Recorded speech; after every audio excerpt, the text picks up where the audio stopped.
మహిళా రిజర్వేషన్ల అమలు, డీలిమిటేషన్ పై గులాబీ పార్టీ స్టాండ్ ఏంటి? నియోజకవర్గాల పునర్విభజనకు బీఆర్ఎస్ మద్దతిస్తుందే, వ్యతిరేకిస్తుందే? ఈ అంశంపై పార్టీ నేతలతో గులాబీ బాస్ ఏం చర్చించారు? దక్షిణాది సెంటిమెంట్ లో కారు పార్టీ భాగస్వామ్యం అవుతుందే? డీలిమిటేషన్ వ్యవహారం సౌత్ వర్సెస్ నార్త్ గా మారిన పరిస్థితుల్లో కారు పార్టీ జర్నీ ఎలా ఉండబోతోంది?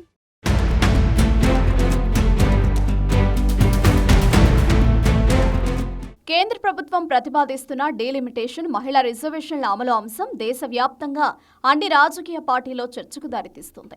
2029 నుంచి మహిళా రిజర్వేషన్లను అమలు చేయడం, అదేవిధంగా అసెంబ్లీ నియోజకవర్గాలను, లోక్సభ స్థానాలను అన్ని రాష్ట్రాల్లో ప్రోరేటా ప్రకారం 50% పెంచే లక్ష్యంతో కేంద్రం ఈ ప్రతిపాదనలను తెరపైకి తెచ్చింది.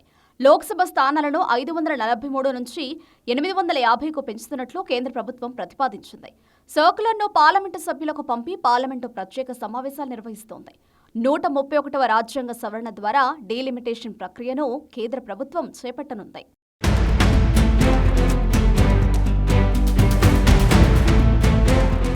ప్రస్తుతం కేంద్ర ప్రభుత్వం చేస్తున్న డీలిమిటేషన్ పై ప్రతిపక్ష పార్టీలు అభ్యంతరం వ్యక్తం చేస్తున్నాయి. అఖిలపక్ష సమావేశం నిర్వహించకుండా పార్లమెంటు ప్రత్యేక సమావేశాలను పెట్టడంపై అభ్యంతరం తెలుపుతున్నాయి. మహిళా రిజర్వేషన్లు 2011 జనగణన ఆధారంగా అమలు చేయడాన్ని తప్పుపడుతున్నాయి.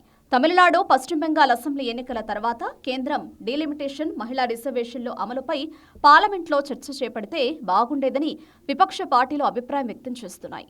మరోవైపు కేంద్ర ప్రభుత్వం దేశవ్యాప్తంగా జనగణన చేపట్టింది.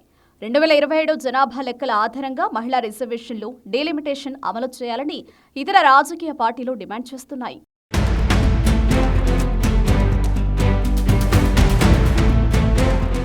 కేంద్రం చేపడుతున్న డీలిమిటేషన్, మహిళా రిజర్వేషన్ల అమలుపై ప్రధాన ప్రతిపక్షం బీఆర్ఎస్ స్టాండ్ ఏంటనేది దానిపై రాజకీయ వర్గాల్లో చర్చ జరుగుతోంది.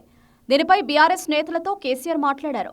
మహిళలకు చట్టసభల్లో 33% రిజర్వేషన్లను 2029 నుంచి అమలు చేయడాన్ని కేసీఆర్ స్వాగతించారు. లోక్సభ సీట్ల పెంపులో దక్షిణాది రాష్ట్రాలకు అన్యాయం జరిగితే మాత్రం ఒప్పుకునేది లేదని బీఆర్ఎస్ అధినేత స్పష్టం చేశారు. 2011 జనాభా లెక్కల ఆధారంగా లోక్సభ సీట్లు పెంచితే దక్షిణాది రాష్ట్రాలకు తీవ్ర అన్యాయం జరిగే అవకాశం ఉందని బీఆర్ఎస్ అభిప్రాయపడుతోంది. బిల్లులో ఉన్న అంశాల ఆధారంగా రాజ్యసభలో బీఆర్ఎస్ స్టాండ్ ఉంటుందని కేసీఆర్ క్లారిటీ ఇచ్చారు. దక్షిణాది రాష్ట్రాలకు కలిగే లాభ నష్టాలపై అంచనాకు వచ్చిన తర్వాత మాత్రమే బిల్లుపై గులాబీ పార్టీ స్టాండ్ విషయంలో బీఆర్ఎస్ అధినేత నిర్ణయం తీసుకునే ఛాన్స్ ఉంది.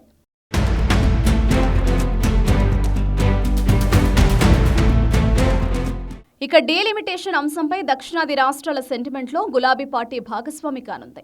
ఇంతకుముందు చెన్నైలో తమిళనాడు సీఎం స్టాలిన్ అధ్యక్షతన దక్షిణాది రాష్ట్రాల సమావేశం జరిగింది.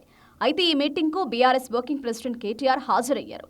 డీలిమిటేషన్పై తమ పార్టీ అభిప్రాయాలను కేటీఆర్ చెప్పారు. ఇక తాజా డీలిమిటేషన్ అంశంపై కేటీఆర్ మరోసారి రియాక్ట్ అయ్యారు. డీలిమిటేషన్తో అన్యాయం చేస్తే దక్షిణాదిలో పెద్ద ఉద్యమం తప్పదన్నారు. 3 ఏళ్లుగా బీఆర్ఎస్ పార్టీ స్టాండ్ ఇదేనన్నారు. దక్షిణాది రాష్ట్రాలకు ప్రాతినిధ్యం తగ్గేలా డీలిమిటేషన్ జరిగితే దక్షిణ భారతంలో బలమైన ప్రజా ఉద్యమం వస్తుందని కేటీఆర్ స్పష్టం చేశారు. కేంద్రం వాస్తవ పరిస్థితులకు అనుగుణంగా డీలిమిటేషన్ చేయాలని కేటీఆర్ సూచించారు.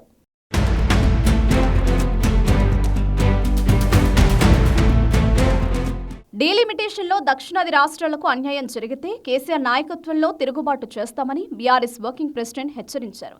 డీలిమిటేషన్పై కేంద్రం చెప్పిందొకటి, లోక్సభ సమావేశాల్లో పెట్టే బిల్లు మరొకటని ఆరోపించారు.